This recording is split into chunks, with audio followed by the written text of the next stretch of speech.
جی بات یہ ہے کہ دیکھیں ہم ایک تحریک اور ایک جنگ لڑ رہے ہیں، اور اس کے اندر یہ پولیٹیکل جو پاکستان کی صورتحال ہے اس وقت یہ نارمل نہیں ہے. اس سے پہلے کبھی کسی پولیٹیکل پارٹی سے اس طرح نہیں کیا گیا جس طرح کیا جاتا ہے. بیٹھو یہ فیض خان جانے تھے، میں جاؤں، تمہارا کیا کام ہے؟ جب میں نے بیسٹ آیا ہوا ہے، بس غلامی سوچ ہے تمہاری آ گیا تو پتہ نہیں بات تم کیا سمجھ گئے ہو کہ بس بھاگو فوراً. وہی ذہنی غلام بھی بیٹھے ہوئے ہیں، تھوڑا ویٹ کر لے گا وہ. تو اس میں جو ہے جو آپ کہہ رہے ہیں کہ جی ہماری تحریک، تو یہ کوئی عام تحریک نہیں ہے. یہ ایک ایسی تحریک ہے کہ جو پاکستان کی تاریخ میں اس طریقے سے کبھی سیاسی پارٹی کے ساتھ اس طرح کا ظلم نہیں کیا گیا. مینڈیٹ تو چوری کیا گیا، لوگوں کے ساتھ جو ظلم ہو رہا ہے، ہیومن رائٹس کی وائلیشنز ہو رہی ہیں، وہ آپ کے سامنے ہے. تو اس کے لیے ہم ہر طریقے سے ہر فورم پہ اپنی جنگ لڑ رہے ہیں. جہاں پہ ہم اسمبلی میں موجود ہیں وہاں پہ اسمبلی اس حساب سے لڑ رہے ہیں، جہاں ہماری حکومت ہے اس حساب سے لڑ رہے ہیں. تو ہماری یہ تحریک انشاءاللہ جاری رہے گی. اور جہاں تک بات ہے کہ کوئی مذاکرات ہوں، کوئی بات چیت ہو کسی کے ساتھ، تو اس کا اختیار عمران خان صاحب کے پاس ہے. دوسرا جو آپ نے سوال کیا ہے کہ جی اس کو عمران خان نے کہا تھا لینا ہے یا اس کو کہا تھا کہ نہیں لینا، دیکھیں یہ ہماری پارٹی کا انٹرنل مسئلہ ہے. اس کے حوالے سے عمران خان نے جو بات چیت کی اس کے بارے میں نام دیے، ان ناموں کے اوپر ایز چیف منسٹر خان صاحب نے کمیٹی بنائی ہوئی ہے. اس کمیٹی کو نام ریفر ہوئے، کمیٹی کی ایک رپورٹ آئی ہے، اس رپورٹ کے مطابق جو لوگ کلیئر ہوئے ہیں ان کو لے لیا گیا ہے، جو لوگ کمیٹی سے کلیئر نہیں ہوئے ان کو نہیں لیا گیا. تو بار بار پرسنل سوال کر کے جی میرے اوپر آپ نے تیمور جھڑاؤ کیوں نہیں لیا، آپ نے کمال بنگا شو کیوں نہیں لیا. چلو میں نے نہیں لیا، یہ میرا اختیار ہے، میں نے نہیں لیا. میں سمجھتا ہوں کہ تیمور جھڑا نے اپنے ٹائم میں فائنانس کے اندر اچھا کام نہیں کیا، مزمل سے بہتر کام کر رہا ہے، تو میں آپ کو ثابت بھی کر سکتا ہوں.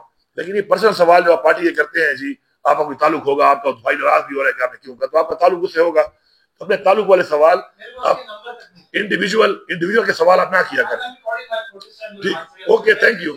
آئی am answering you, I am answering you کہ آپ انڈیویجول سوال نہ کیا کریں. یہ پارٹی کے انٹرنل معاملات ہیں. ایک چیز ہوتی ہے ڈسکس ہوتی ہے پارٹی کے اندر، اور پارٹی کے اندر ڈسکس ہو کے اس کا پارٹی ایک اپنا جو بھی ہے اپنا کر لیتی ہے. تو اس کے بعد بار بار وہ سوال کہ جی انڈیویجول سوال کے بجائے آپ مطلب ایک جنرل سوال کیا کریں.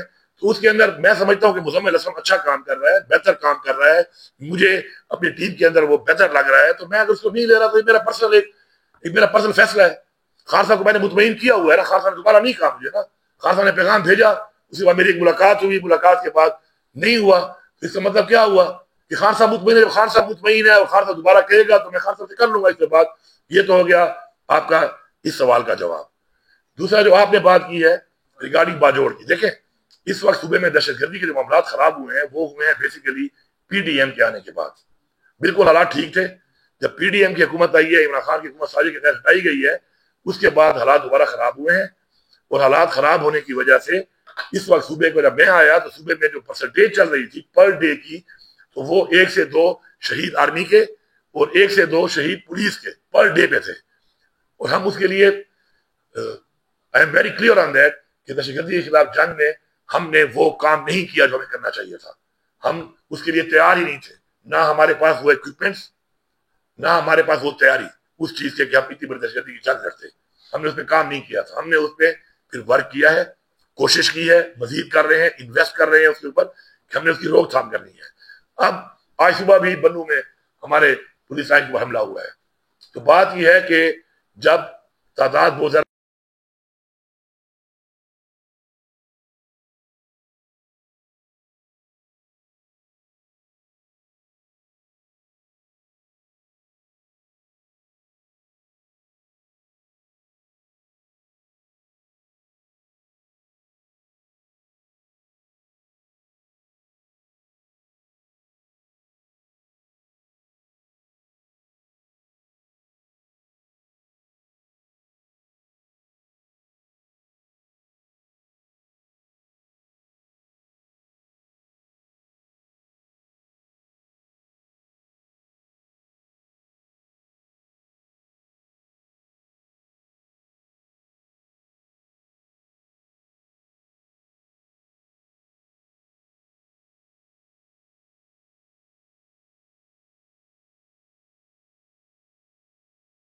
نہ قابل قبول ہے ہمیں اور نہ ہی کسی اور کو ہے.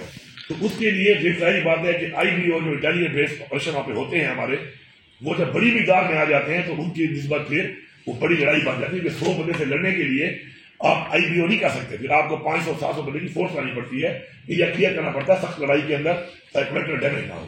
تو انہی کی ہی ایمان کے مطابق، انہی ہی جرگہ اور جو لوگ ہیں انہی کے مطابق کسی طرح کا نہ کوئی ہم نے لیٹر دیا ہے، نہ ہم نے پرمیشن دی ہے، نہ ہم نے لوگوں کو کہا ہے کہ آپ وہاں سے آئیں. لوگ والنٹیرلی جب خود آئے ہیں تو میری ذمہ داری ہے حکومت کی کہ میں ان کو فیسیلیٹیٹ کروں گا، ان کا خیال کروں گا، تو وہ میں کر رہا ہوں. اور اس میں جو یہ ہوا ہے 7 جو دیہات ہیں وہ کلیئر ہو کے لوگ واپس بھی چلے گئے ہیں. مزید بھی ابھی جمعرات کو کور میں میٹنگ ہے جس میں تمام میں نے جرگہ ممبران کے مشران سب کو بلایا ہے کہ آپ یہاں پہ آگے بیٹھیں اور جو بھی آپ کا کمٹمنٹ ہے ڈیز کی ٹائم کی اس کو پورا کریں.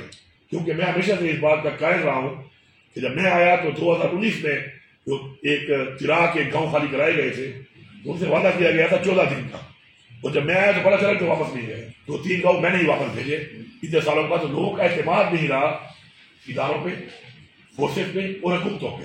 اس کو بحال کرنے کے لیے ضروری ہے کہ ہم ان ٹائم وہ کام کریں. اس کو ہم نے بلایا ہوا ہے انشاءاللہ جمعرات کے لیے دوبارہ ہماری میٹنگ ہے جس میں ٹائمیں رکھی جائے گی، اور ہماری پوری کوشش ہے کہ جلد از جلد یہ لوگ اپنے گھر واپس چلے جائیں اور انشاءاللہ ہم ان کو واپس دے دیں گے انشاءاللہ. ٹھیک ہے. ہاں جی، بلدیات کے حوالے سے یہ کہ بلدیاتی جو سسٹم بنایا گیا تھا